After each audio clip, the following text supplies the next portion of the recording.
Hello, welcome back. Let me tell you about one of the most insane trauma cases I've seen in my career. It didn't happen in some massive city hospital, this went down in a small town rural ER. The kind with one trauma bay, limited staff, and no trauma surgeons on site. And it all started with a local event called the Ring of Fear. Yes, that's what they actually call it. Imagine this, you stand in the middle of a dirt ring. A ball is released. Your only mission is not to leave the circle. No fences, no barriers, just you, adrenaline, and 1 ton of muscle and horns sprinting straight at you. And people sign up for this on purpose. She was one of them. Early 30s, fit, 120 pounds maybe, not a reckless person from what I hear, just someone who liked a challenge.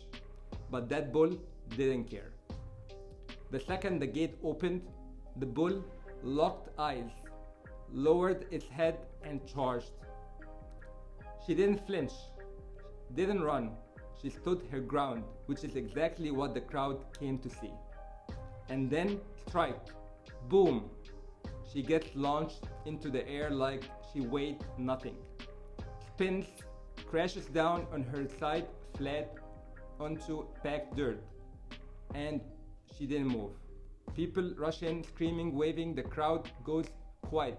That scary, eerie kind of quiet when something real just happened. No movement, no sound. Everyone is holding their breath. And then slowly, she starts moaning. But it's not relief, it's pain. She's alive, but something is wrong. They called EMS and fast. By the time she arrives at our rural ER, she was semi-conscious, eyes open barely, breathing but struggling. Her whole body looks tense, like every breath is a fight.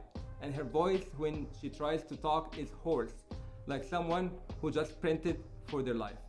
Her vitals, heart rate 140s, oxygen mid-80s, blood pressure borderline low. She's trying to breathe, but her chest wall isn't moving right.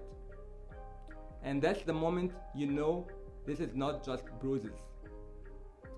We get her on the stretcher, start high flow nasal cannula, and order a stat chest x-ray. Now in a big hospital, you maybe got trauma CT within minutes. Here we rely on clinical judgment and what we have got. And the chest x-ray shows us exactly what we feared. Multiple rib fractures, at least 5 in pneumothorax. Her left lung has collapsed and likely a pulmonary contusion. Basically a giant bruise to the lung, leaking fluid and blood. Every time she tries to talk or take a breath, her ribs shift and the lung can't inflate. There's no time to wait. We prep her for a chest tube. Now, if you haven't seen a chest tube placed before, let me paint a picture. You numb up the side of the chest, make a small incision between the ribs, and then you push a thick plastic tube into the pleural space. That's the area outside of the lung where the air got trapped. The second we pop through, a rush of air escapes, and just like that, her oxygen jumps. It's not over, but we just took her from dying to stable. But here's the problem with trauma like this. Just because you fix one thing doesn't mean she's out of danger. Pulmonary contusions can get worse over the next 24-48 hours. They can fill the lungs with fluid, reduce oxygen exchange, cause infection, or even respiratory failure. While the rib fractures, they hurt bad. Some people stop taking deep breath, and when that happens, the lung collapses further, pneumonia creeps in, breathing worsens. In big hospitals, patients like her go straight to the trauma ICU, but we don't have something like that here. So we stabilize, monitor, and activate air transport to a level 1 trauma center. Here's the thing I want everyone to take from this story. Trauma is sneaky. You can be awake, talking, and even smiling, and still have life-threatening injuries hiding underneath. Especially with blunt force trauma, falls, car crashes, hits to the chest, You may not see blood or bruises, but inside the damage is real. A collapsed lung might not show up right away. It might start small and expand. Or worse, become a tension pneumothorax, where pressure builds up and pushes the heart over, collapsing both lungs. That's a death sentence if not caught in time. So when someone says, "Oh, I got hit pretty hard, but I'm fine," you better make sure, because that hit, it might be the quite kind of dangerous. So what happened to her? She got the chest tube in, we stabilized her vitals, she got flown out by helicopter within an hour. At the trauma center, she spent 4 days in the ICU, eventually moved to the floor and made a full recovery.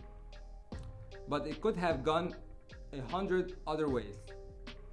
If that tube was delayed, if she hadn't spoken up about her pain, if EMS hadn't moved quickly, she might not have made it. So what's the takeaway from that? Don't underestimate trauma, especially to the chest. Number 2, just because someone's awake doesn't mean they are safe. Number 3, fast intervention saves lives every time. And for the love of all things decent, don't get in a ring with a bull. If you have ever had an injury you thought was no big deal, or if you have seen someone brushes off something serious, drop a comment below. Let's talk about it, because sometimes the scariest injuries are the ones hiding in a plain sight. Like and subscribe for more true stories from the ER, the clinic, and the wild world of medicine, where every shift could be your last normal day. This is Dr. Nony from Dr. Nony's Power Lab. Stay smart, stay safe, and keep breathing. Thank you so much for listening. I wish you all the best and have a great day. Bye bye.